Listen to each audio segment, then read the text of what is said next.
Las Futakuchi, Onna, son mujeres que han sido castigadas por los espíritus con una segunda boca cerca de su nuca.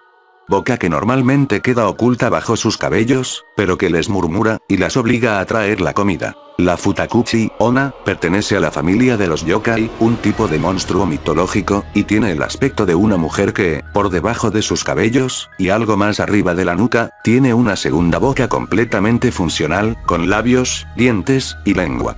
Normalmente es idéntica a su primera boca según la creencia general, aunque otras veces se muestra con un aspecto mucho más escalofriante y grotesco, dientes afilados, y un tamaño desproporcionado.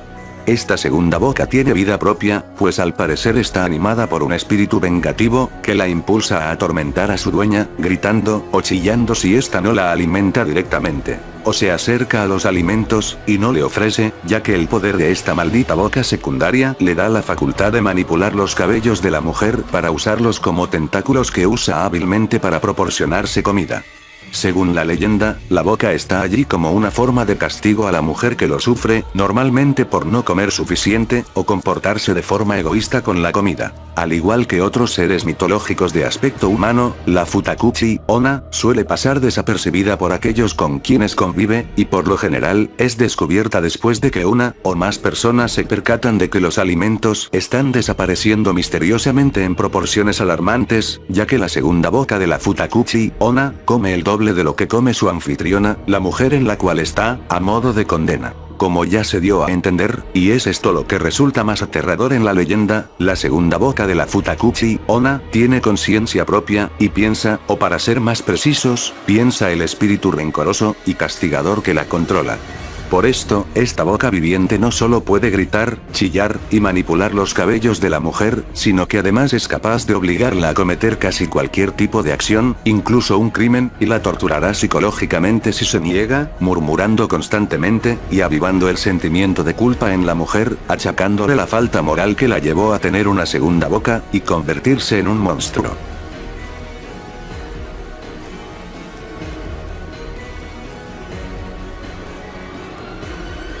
Esta historia, pasada de generación en generación como una viva advertencia de los castigos sobrenaturales que puede recibir la tacañería, cuenta que, hace mucho tiempo, vivía en un pueblo un artesano muy trabajador, que estaba aún en edad de tener mujer, e hijos, y gozaba de cierta holgura económica porque había renunciado a casarse, no porque fuera muy religioso, o porque no le gustaran las mujeres, sino porque le producía una profunda aversión la idea de tener que mantener a una mujer, de tener que pagar una boca más. Su dinero, era el dinero que conseguía con su esfuerzo, y no quería compartirlo con nadie, pues deseaba poder disfrutarlo él solo, comprándose buena ropa, y cosas que, de tener una boca que mantener, seguramente no podría gozar. No obstante, todo cambió cuando, cierto día, en el pueblo apareció una nueva habitante, que vino sola, sin esposo, padres, hijos, o tipo alguno de compañía.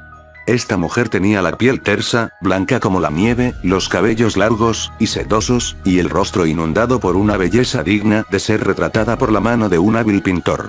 Apenas la vio, el artesano quedó embelesado. Sin embargo, lo que realmente le hizo desearla con intensidad, y quererla para sí, fue el enterarse, tras un par de días, que la mujer comía sumamente poco, tan poco que, tenerla en casa, acarrearía un gasto económico insignificante en comparación con todo lo bueno que podría obtener con su compañía. Así, el artesano empezó a cortejarla hasta que finalmente la convenció para casarse, y la llevó a vivir con él. Inicialmente todo fue alegría, pues la mujer era una compañera agradable y entretenida, y además el artesano veía con gran complacencia que, efectivamente, eran muy ciertos los rumores sobre lo poco que comía. No obstante, el tiempo pasó, y el hombre se percató de que sus reservas de alimentos estaban disminuyendo de manera misteriosa, y en cantidad tal que era como si, además de él y la mujer, viviesen dos personas más en la casa, aunque sabía que no habían entrado a robarle porque, justamente por lo aferrado que era a sus posesiones, cuidaba muy bien que nadie entrara a su hogar. Entonces, ¿acaso su esposa se estaba comiendo la reserva cuando él no la veía, cuando dormía, o no estaba? Eso le resultaba un poco difícil de creer porque ella seguía siendo tan delgada como cuando la conoció, y ya debería estar como un luchador de sumo si comiese tanto. Sin embargo, se decidió a espiarla para disipar sospechas, de modo que, cierta mañana, fingió ir al trabajo, y se quedó escondido en casa. Lo que vio lo dejó sin palabras, lo horrorizó, y habría gritado si no fuese porque temió perder su vida. Y es que allí, en la cama donde durmió tantas noches con aquella mujer de piel blanca como el marfil, yacía una cosa horrenda, inimaginable, que él no alcanzaba a entender cómo no pudo sentir con sus manos al acariciarle la cabeza a su esposa. Era una boca, con lengua, dientes, y labios, una boca viviente que su mujer tenía en la parte de atrás de la cabeza, por encima de la nuca. Esta boca murmuraba cosas que él no alcanzaba a oír, pero creyó que eran acusaciones porque su mujer lloraba con cara de remordimiento, mientras la boca controlaba los cabellos de ella como si fuesen tentáculos, hasta que la mujer se levantó, y se acercó a un plato de arroz, y entonces la boca viviente usó los cabellos para agarrar una cuchara, y engullir con voracidad la comida. Fue lo más espantoso que jamás vio en toda su existencia, y unos días después pensó en divorciarse de su esposa, pero la segunda boca intuyó el plan, y lo sorprendió en la bañera, llevándoselo a las montañas para matarlo, aunque allí él consiguió escapar, y se escondió entre las hierbas, y el agua verdosa de un pantano, donde permaneció hasta que su endemoniada mujer desistió, y se marchó. Esta es la versión más conocida del final. En la otra, la mujer lo encuentra, y lo asesina, devorándole el rostro lentamente con su boca secundaria.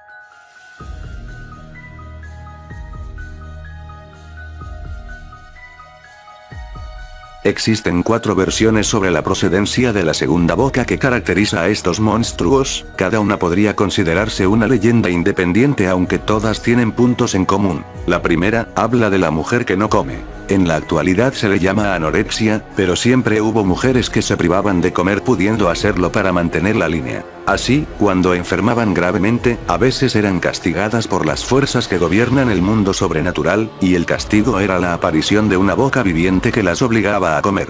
La segunda, hace mención a una mujer, que no alimenta a los hijastros. Cuentan que, cuando una madrastra no alimenta a sus hijastros, y solo da de comer a su propia descendencia, es gravemente castigada si esa conducta causa, directa o indirectamente, haciéndolo más proclive a enfermarse, y no recuperarse de las enfermedades, la muerte de un hijastro, o una hijastra.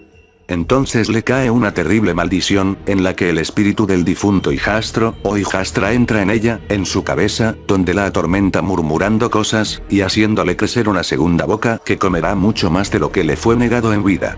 Esta creencia se relaciona con una conmovedora historia, en la que una madrastra malvada tenía una hija, y una hijastra. A la hija la trataba bien, y le daba de comer en abundancia, en detrimento de la relegada hijastra, a la que apenas daba lo suficiente para evitarle la muerte. Sin embargo, esto fue mermando la salud de la criatura, que se enfermaba constantemente, y un día falleció. Después, pasados unos 49 días, el tiempo máximo en que el alma está en el más allá antes de reencarnar, según el budismo, la madrastra empezó a sentir terribles dolores en la parte posterior de su cabeza. Sentía que se le estaba abriendo el hueso, que algo le estaba creciendo, y a veces le parecía escuchar la voz de la hijastra en su cabeza, hasta que un día se despertó, y tenía una boca en la parte que le causaba los dolores.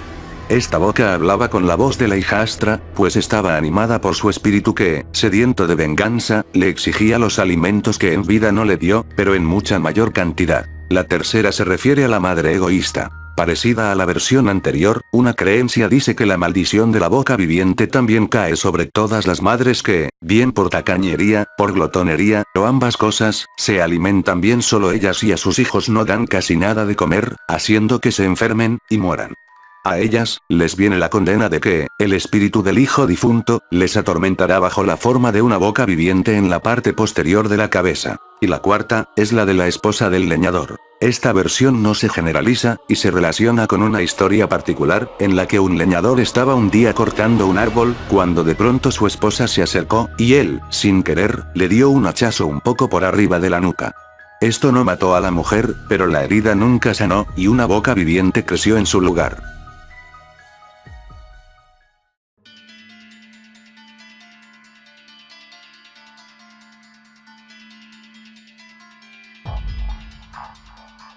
Andrea y Juan disfrutaban de una maravillosa luna de miel en las paradisíacas playas de Vietnam. Estaban alojados en un complejo turístico de lo más exclusivo, con playas de arena blanca, aguas cristalinas, y a pocos metros de la jungla.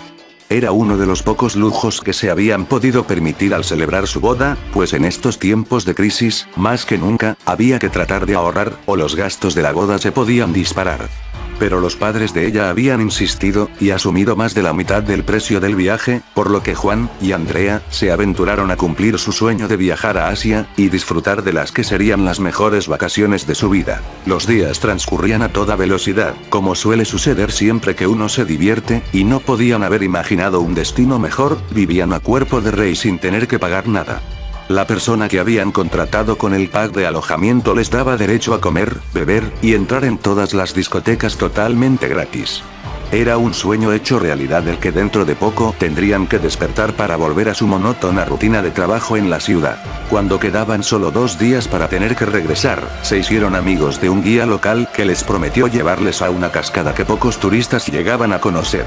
El viaje no era muy largo, pero debían adentrarse en la jungla a pie, una caminata de unos 20 minutos cruzando la frondosa selva.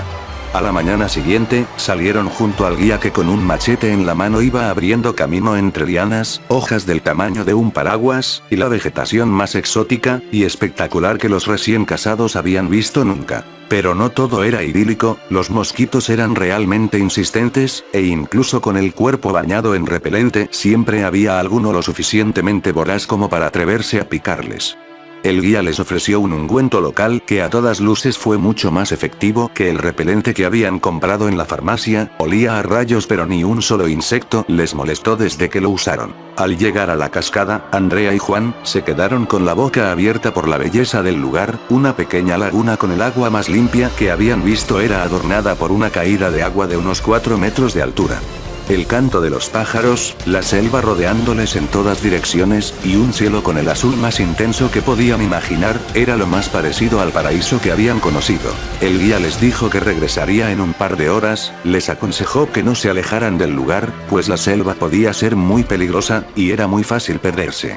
No quería molestarles en su último día, mucho menos cuando estaban recién casados, y la verdad es que ellos también preferían estar solos. Situaron sus toallas y bolsas al lado de la laguna, y comenzaron a juguetear en el agua. Nadaban, se reían, y se besaban sabiendo que probablemente sería la última vez que estuvieran en un lugar como ese. Media hora después, cansados de tanto juego, decidieron comer y descansar sobre la toalla y, casi sin darse cuenta, Andrea se quedó medio dormida, pero un fuerte pinchazo en el cuello la despertó de su sueño. De un manotazo apartó un bicho negro que rápidamente se metió entre la vegetación sin que la mujer tuviera tiempo de ver qué era. Juan le examinó el cuello y vio una pequeña marca que había enrojecido la zona. Extendió nuevamente el ungüento que les había dado su guía sobre el cuerpo de su mujer, y pensó que había sido un descuido no volverse a proteger de los insectos después de bañarse. No le dieron más importancia al tema porque la picadura no molestaba demasiado, y en pocos minutos llegó el guía a recogerles. Les enseñó un par de lugares más por las inmediaciones, y les acompañó al hotel donde por desgracia tuvieron que comenzar a preparar las maletas. Al día siguiente, y con mucha tristeza, tuvieron que embarcarse de nuevo a casa, un viaje en avión tan largo y pesado que a mitad del vuelo ya se habían acabado de leer las revistas que habían comprado. Por suerte consiguieron dormir unas cuantas horas, y el tiempo pasó un poco más rápido. En el aeropuerto esperaban las familias de ambos, y todos fueron a comer a la casa de los recién casados, donde entre risas y bromas contaban las anécdotas que les habían sucedido, y enseñaban fotos y videos de su luna de miel. Andrea sentía una leve picazón en el lugar de la picadura, pero no fue hasta una semana después que comenzó a hincharse, y se puso de un rojo casi carmesí. El picazón se había convertido en dolor, y casi no podía ni tocar la zona. Sentía fuertes punzadas cuando la trataba de apretar. Sin dudarlo, Juan llevó a su mujer al médico, quien les dijo que parecía que Andrea tenía una fuerte infección en la zona. Avisó a una enfermera para que le trajera su material quirúrgico, y les explicó que sería preciso practicar una incisión para dejar que brotara el pus y por supuesto comenzar con curas en la zona. Además debería tomar un antibiótico al menos durante 7 días. Andrea era muy miedosa, y la idea de que la cortaran en el cuello con un bisturí le daba auténtico pavor, pero una frase del médico la paralizó de inmediato. Si no te estás quieta, corres el riesgo de que te corte en la yugular. Inmóvil por el miedo, sintió como el doctor comenzaba a abrir la zona. Pero algo imprevisto sucedió. El doctor pegó un salto hacia atrás al realizar el corte, y en sus ojos se pudo ver auténtico terror. Andrea sentía como la sangre se deslizaba por su cuello, pero había algo más, podía notar algo que parecía subirle hacia la boca. ¿Cómo era posible que la sangre subiera, y se extendiera por todo su cuello, y hacia su nuca? ¿Por qué el médico se mantenía a distancia? Segundos después la enfermera entró de nuevo en la sala, había salido a petición del doctor para traer más gasas. Al mirar el cuello de Andrea comenzó a gritar desesperada, y salió de la habitación pegando un fuerte portazo. En un movimiento de reflejo se llevó la mano al cuello, y pudo notar como lo que ella pensaba, que era sangre, le comenzaba a trepar sobre sus dedos. Al mirar su mano se bloqueó del miedo antes de desmayarse del susto. Decenas de pequeñas arañas manchadas de sangre y pus se movían desesperadas entre sus dedos y muchas más trataban de escapar por el agujero recién abierto en su cuello. Aunque no se ha podido documentar la veracidad de esta leyenda, no parece del todo imposible cuando existen multitud de personas que descubren que un insecto como moscas, avispas, etc. deposita huevos en el interior de su cuerpo. Normalmente el huevo eclosiona en el interior, y su larva, normalmente un gusano, comienza a devorar la carne alrededor hasta abrirse un pequeño agujero por el que intenta respirar. Pero existen casos más escalofriantes como el de personas a las que se le han encontrado cucarachas, arañas, o saltamontes viviendo dentro del oído. O el más perturbador de todos, una mujer a la que se le extrajo una pequeña cucaracha de su lengua, al parecer se había cortado mientras lamía un sobre en el que cual había varios diminutos huevos de este repugnante insecto, uno de ellos se incubó dentro de su lengua, y tuvo que ser extraído quirúrgicamente.